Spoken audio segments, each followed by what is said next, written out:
ഇന്നത്തെ നമ്മുടെ പുതിയൊരു വീഡിയോയിലേക്ക് എല്ലാവർക്കും സ്വാഗതം. ഇന്ന് നമ്മൾ തയ്യാറാക്കുന്നത് നല്ല ടേസ്റ്റി ആയ ഒരു പാൽക്കൊഴുക്കട്ടയാണ്. ഇത് രാവിലെ ബ്രേക്ക്ഫാസ്റ്റ് ആയിട്ടോ അല്ലാന്നുണ്ടെങ്കിൽ വൈകുന്നേരം കുട്ടികൾക്ക് ഉണ്ടാക്കി കൊടുക്കാൻ പറ്റിയ ഒരു സ്വീറ്റ് ആയിട്ടെല്ലാം ഉണ്ടാക്കാൻ പറ്റിയ ഒരു ഐറ്റമാണ്. അപ്പോൾ വീഡിയോയിലേക്ക് കടക്കുന്നതിന് മുന്നേ തന്നെ വീഡിയോ ഇഷ്ടപ്പെടുവാണെങ്കിൽ ഒന്ന് ലൈക്ക് ചെയ്യാനും കമൻറ്റ് ചെയ്യാനും സബ്സ്ക്രൈബ് ചെയ്യാനും മറക്കല്ലേ. എന്നാൽ ശരി, വീഡിയോ കണ്ടു നോക്കാം. അപ്പോൾ ഇതുണ്ടാക്കാനായിട്ട് 1 കപ്പ് വറുത്ത പച്ചരിപ്പൊടിയാണ് എടുത്തിട്ടുള്ളത്. ഇനി ഇതിലേക്ക് ഒരു 1/4 ടീസ്പൂൺ ഉപ്പ്, 1 ടീസ്പൂൺ നെയ്യും കൂടെ ചേർത്ത് കൊടുക്കാം.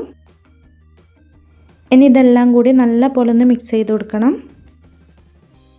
ഇതാ ഞാനിപ്പം ഇതുപോലെ നന്നായി ഒന്ന് മിക്സ് ചെയ്ത് കൊടുത്തിട്ടുണ്ട്. ഇനി ഇതിലേക്ക് നമുക്ക് തിളച്ച വെള്ളമാണ് ചേർത്ത് കൊടുക്കേണ്ടത്. അപ്പോൾ അരിപ്പൊടി എടുത്ത അതേ കപ്പിന് തന്നെ ആദ്യം 1/2 കപ്പ് തിളച്ച വെള്ളം ഒഴിച്ച് കൊടുക്കുന്നുണ്ട്. ഇനി ഇത് നല്ല പോലെ ഒന്ന് മിക്സ് ചെയ്ത് കൊടുക്കണം. വീണ്ടും ഒരു 1/4 കപ്പ് വെള്ളം ഒഴിച്ച് കൊടുത്തിട്ട് നല്ല പോലെ ഒന്ന് മിക്സ് ചെയ്ത് കൊടുക്കാം.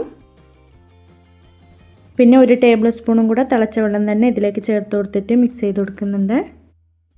അങ്ങനെ ഇതിലേക്ക് 1/4 കപ്പും പിന്നെ 1 ടേബിൾ സ്പൂണും കൂടെ വെള്ളമാണ് ഇതിലേക്ക് ചേർത്ത് കൊടുത്തിട്ടുള്ളത്. ഇനി ഇത് അല്പം ഒന്ന് ചൂടാറിയതിന് ശേഷം നന്നായി ഒന്ന് കുഴച്ചെടുക്കണം. ഇതിൻ്റെ ചൂട് നല്ല പോലെ ആറാൻ നിൽക്കരുത്. ഏകദേശം നമുക്ക് കൈ വെച്ചിട്ട് കുഴച്ചെടുക്കേണ്ട പാകമാകുമ്പോൾ തന്നെ ഇതുപോലെ കുഴച്ചെടുക്കണേ. അങ്ങനെ ഇതിപ്പോൾ ഞാൻ നല്ല പോലെ കുഴച്ചെടുത്തിട്ടുണ്ട്. ഇത് നല്ല സോഫ്റ്റ് ആയിട്ടാണ് ഉള്ളത്.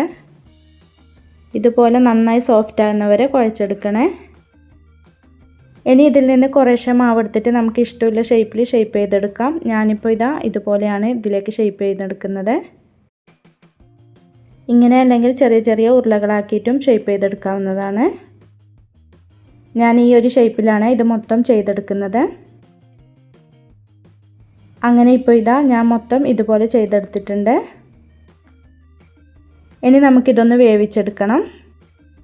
അപ്പോൾ ഇതുണ്ടാക്കാനായിട്ട് ഒരു കടായി സ്റ്റൗവിലേക്ക് വെച്ച് കൊടുത്തിട്ടുണ്ട്. ഇതിലേക്ക് നമ്മൾ അരിപ്പൊടി അളന്നെടുത്ത അതേ കപ്പിന് തന്നെ 1/2 കപ്പ് രണ്ടാം പാലാണ് ചേർത്ത് കൊടുക്കുന്നത്.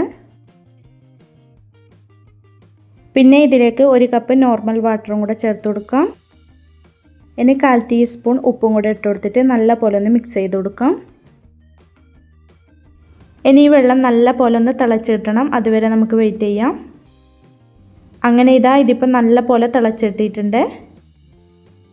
ഇനി നമുക്കിതിലേക്ക് നേരത്തെ ഷേപ്പ് ചെയ്ത് മാറ്റി വെച്ചത് ചേർത്ത് കൊടുക്കാം. ഒരുമിച്ച് ചേർത്ത് കൊടുക്കേണ്ട, ആദ്യം ഇതുപോലെ പകുതി ചേർത്ത് കൊടുക്കാം. പിന്നെ ഒരു 30 സെക്കൻഡിന് ശേഷം ബാക്കിയുള്ളതും കൂടെ ചേർത്ത് കൊടുക്കാം. അങ്ങനെ ഇപ്പോൾ ഞാൻ ബാക്കിയുള്ളത് ഒരു 30 സെക്കൻഡിന് ശേഷമാണ് ചേർത്ത് കൊടുക്കുന്നത്. ഇതുപോലെ ചേർത്ത് കൊടുത്താൽ ഉടനെ തന്നെ ഇളക്കി കൊടുക്കരുത്. അപ്പോൾ ഇത് പൊടിഞ്ഞു പോകും. ഇത് തിളച്ച് വരുന്ന സമയത്ത് നമുക്ക് ഇതുപോലെ ഒന്ന് ഇളക്കി കൊടുക്കാം. അങ്ങനെ ഇതിപ്പോൾ ഒരു 2 മിനിറ്റ് ആയിട്ടുണ്ട് തിളക്കാൻ തുടങ്ങിയിട്ട്. ഇനി നമുക്ക് നല്ല പോലെ ഒന്ന് ഇളക്കി കൊടുക്കാം. ഇനി ഇത് മീഡിയം ഫ്ലെയിമിൽ വെച്ച് കൊടുത്തിട്ട് 10 മിനിറ്റാണ് വേവിച്ചെടുക്കേണ്ടത്. ഇത് അടച്ചു വെച്ച് കൊടുത്തിട്ടൊന്നുമില്ല, തുറന്ന് വെച്ചിട്ട് തന്നെയാണ് വേവിച്ചെടുക്കുന്നത്. ഇതിപ്പോൾ ഇതുപോലെ നന്നായി ഒന്ന് കുറുകി വന്നിട്ടുണ്ട്. ഇനി നമുക്കിതിലേക്ക് ശർക്കരപ്പാനി ചേർത്ത് കൊടുക്കണം. ഞാനിവിടെ 1/2 അച്ച് ശർക്കര 1/4 കപ്പ് വെള്ളം ഒഴിച്ച് കൊടുത്തിട്ട് നല്ലപോലെ ഉരുക്കിയെടുത്തിട്ടുണ്ട്. അത് അരിച്ചതിന് ശേഷമാണ് ചേർത്ത് കൊടുക്കുന്നത്.